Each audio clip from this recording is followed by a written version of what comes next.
तारीख है 2 अप्रैल 2026 और जगह है पश्चिम बंगाल का मालदा जिला। नेशनल हाईवे 12 पूरी तरह से जाम है। बांस और जले हुए टायरों के बैरिकेड लगे हुए हैं। सड़क पर जमा है सैकड़ों लोग और पास के ही एक दफ्तर में 7 जजों को बंधक बना लिया गया है। नहीं, ये कोई फिल्म का सीन नहीं है। ये एक असली घटना है। एक ऐसी घटना जो हमारे लोकतंत्र और टेक्नोलॉजी के रिश्ते पर बहुत बड़े सवाल खड़े करती है। तो आखिर ये लोग थे कौन जिन्होंने जजों तक को बंधक बना लिया? जैसा कि इस बयान से साफ है, ये कोई पेशेवर मुजरिम नहीं थे। ये तो आम लोग थे, शिक्षक, किसान, दुकानदार, जिनका कोई क्रिमिनल रिकॉर्ड ही नहीं था। तो फिर ऐसा क्या हुआ कि इन आम नागरिकों को इतना बड़ा कदम उठाना पड़ गया? वजह एक थी, इन सब का नाम वोटर लिस्ट से हटा दिया गया था। चलिए इस मामले को थोड़ा और गहराई से समझते हैं। 2 अप्रैल को मालदा में जो कुछ भी हुआ वो महीनों से सुलग रहे एक गुस्से का नतीजा था।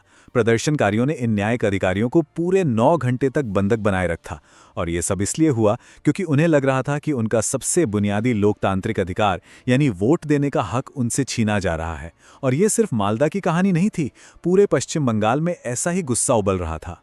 इस संकट की जड़ें कुछ महीने पहले से जुड़ी हैं। सब शुरू हुआ नवंबर 2025 में, जब वोटर लिस्ट का एक स्पेशल इंटेंसिव रिवीजन यानी SIR शुरू किया गया। फिर 28 फरवरी 2026 को फाइनल लिस्ट जारी हुई और उसके ठीक एक महीने बाद 2 अप्रैल को हालात इतने बिगड़ गए कि लोगों को कानून अपने हाथ में लेना पड़ा।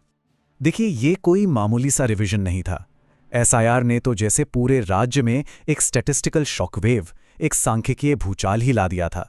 इसका पैमाना इतना बड़ा था कि इसने लाखों लोगों की जिंदगी पर सीधा असर डाला। अब जो आंकड़े सामने आए वो वाकई में चौंकाने वाले थे। इस प्रक्रिया में कुल 61 लाख लोगों के नाम वोटर लिस्ट से पूरी तरह हटा दिए गए। जी हां, 61 लाख। और बात यहीं खत्म नहीं हुई। 60 लाख और मतदाताओं को एक बिल्कुल नई, एक अनिश्चित कैटेगरी में डाल दिया गया, संदिग्ध वोटर। इसका मतलब ये कि उनका नाम ना तो लिस्ट में था और ना ही उससे बाहर था, बस बीच में लटका दिया गया था। तो इन दोनों आंकड़ों का कुल मतलब क्या निकलता है?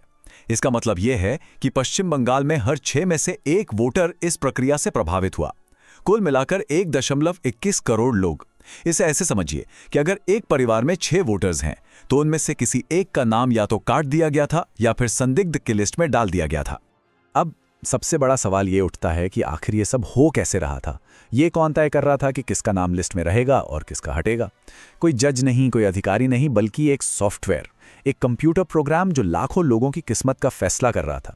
ये जो नई संदिग्ध कैटेगरी थी, इसे आधिकारिक नाम दिया गया था लॉजिकल डिस्क्रिपेंसीज। ये बात बहुत अहम है क्योंकि 1952 से लेकर आज तक भारत के चुनावी इतिहास में ऐसी कोई कैटेगरी थी ही नहीं। देखिए, वोटर या तो वैध होता है या नहीं होता, ये बीच में लटकाने वाली स्थिति पहली बार बनाई गई थी। और किसी को संदिग्ध बनाने का क्राइटेरिया क्या था?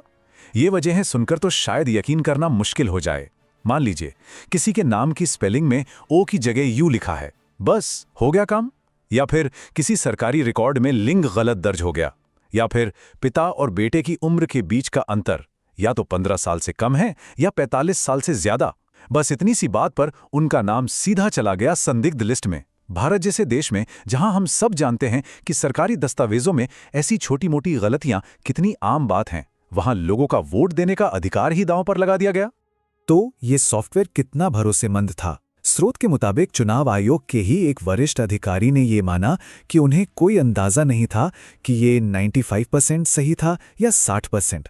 मतलब लाखों लोगों के नागरिक अधिकारों का फैसला करने वाले इस सॉफ्टवेयर को बिना ठीक से टेस्ट किए ही इस्तेमाल में ले आया गया। और ये सॉफ्टवेयर कितना अस्थिर था, इसका सबसे बड़ा सबूत 24 मार्च की शाम को मिला। हुआ ये कि जब इसे चलाया गया तो इसने एक झटके में पश्चिम बंगाल के सभी, जी हां, सभी 7 करोड़ वोटर्स को संदिग्ध कैटेगरी में डाल दिया। सोचिए, लगभग हर एक वोटर को। 2 घंटे बाद इसे तकनीकी गड़बड़ी बताकर ठीक तो कर दिया गया, लेकिन इसने पूरे सिस्टम की विश्वसनीयता पर एक बहुत बड़ा सवालिया निशान लगा दिया। अब देखिए, जब ये पूरी प्रक्रिया शुरू की गई थी तो इसका एक आधिकारिक लक्ष्य बताया गया था, लेकिन जब डेटा सामने आया तो जमीन की हकीकत कुछ और ही कहानी कह रही थी। सर का घोषित लक्ष्य था कि अवैध अप्रवासियों को वोटर लिस्ट से हटाया जाएगा, लेकिन स्रोत के डेटा के अनुसार इसका सबसे ज्यादा असर हिंदू दलित शरणार्थी समुदायों पर पड़ा, जैसे कि मथुआ समुदाय, जो दशकों पहले बांग्लादेश से भारत आए थे। ये डेटा रानीनगर विधानसभा क्षेत्र का है। यहाँ देखिए, जिन बूथ पर हिंदू आबादी ज्यादा थी वहां सिर्फ 3% वोटर्स को संदिग्ध के तौर पर मार्क किया गया, लेकिन उसी इलाके में जिन बूथ पर मुस्लिम आबादी ज्यादा थी ये आंकड़ा सीधे उछलकर 58% पर पहुंच गया। एक ही इलाका, एक ही सॉफ्टवेयर, लेकिन नतीजों में जमीन आसमान का फर्क। पर यह विवाद सिर्फ नाम काटने तक ही सीमित नहीं था। इसका एक दूसरा पहलू भी था, और वो था अवैध रूप से नए नाम जोड़ने के आरोप। इससे पहले कि हम नाम जोड़ने वाले आरोपों पर बात करें, ये जानना जरूरी है कि नाम काटने की इस प्रक्रिया ने किसी को नहीं बख्शा था। प्रभावित होने वालों में सिर्फ गरीब या हाशिए पर मौजूद लोग ही नहीं थे, बल्कि समाज के जाने माने और सम्मानित लोग भी शामिल थे। कोलकाता हाई कोर्ट के रिटायर्ड जज जस्टिस शाहिदुल्ला मुंशी, जिनका नाम वोटर लिस्ट से डिलीट कर दिया गया था, उन्होंने इसे अपमानजनक और दर्दनाक बताया। उनका नाम तो मीडिया में मामला आने के बाद रातों रात वापस जोड़ दिया गया, लेकिन यहां सवाल ये उठता है कि एक आम आदमी का क्या होता। ये लिस्ट यहीं खत्म नहीं होती। एक कारगिल युद्ध के सैनिक, वर्ल्ड कप जीतने वाली महिला क्रिकेटर, पश्चिम बंगाल सरकार के 2 मंत्री और यहां तक कि बंगाल के नवाब रहे मीर जाफर के वंशज का नाम भी लिस्ट से हटा दिया गया था। और तो और, जो बूथ लेवल ऑफिसर्स इस प्रक्रिया को खुद अंजाम दे रहे थे, उनमें से भी कुछ का नाम संदिग्ध लिस्ट में डाल दिया गया। तो अब आते हैं विवाद के दूसरे हिस्से पर, अवैध रूप से नाम जोड़ने के आरोप। पहला आरोप स्रोत के अनुसार यह है कि एक ही दिन में नए वोटर जोड़ने के लिए 30,000 फॉर्म 6 आवेदन जमा किए गए। दूसरा, पश्चिम बंगाल के मुख्यमंत्री ने आरोप लगाया कि बिहार, राजस्थान और उत्तर प्रदेश जैसे राज्यों से लोगों के नाम अवैध तरीके से बंगाल की वोटर लिस्ट में जोड़े जा रहे हैं। तो ये सब सिर्फ पश्चिम बंगाल की कहानी नहीं है। ये कुछ ऐसे बड़े सवाल खड़े करता है जो पूरे देश की लोकतांत्रिक प्रक्रिया के लिए मायने रखते हैं। जरा इस आंकड़े को देखिए, 234। ये पश्चिम बंगाल की उन विधानसभा सीटों की संख्या है जहां प्रभावित वोटर्स की संख्या 2024 के लोकसभा चुनाव में जीत के अंतर से भी ज्यादा है। इसका सीधा सा मतलब ये है कि वोटर लिस्ट में हुए ये बदलाव चुनावी नतीजों को पलटने की क्षमता रखते हैं। और अब शायद सबसे दमदार तुलना, जो 61 लाख वोटर्स लिस्ट से हटाए गए, वो संख्या 2021 के राज्य चुनाव में जीतने वाली पार्टी के कुल जीत के अंतर, जो कि लगभग 60 लाख वोट था, के बराबर है। इससे इन आंकड़ों के पैमाने और उनके संभावित असर का अंदाजा लगाया जा सकता है।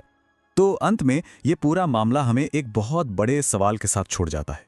जब एक बिना जांचा परखा एल्गोरिदम लाखों लोगों के नागरिक अधिकारों पर आखिरी फैसला सुनाता है, तो असल में ये तय कौन कर रहा है कि वोट देने का अधिकार किसके पास है?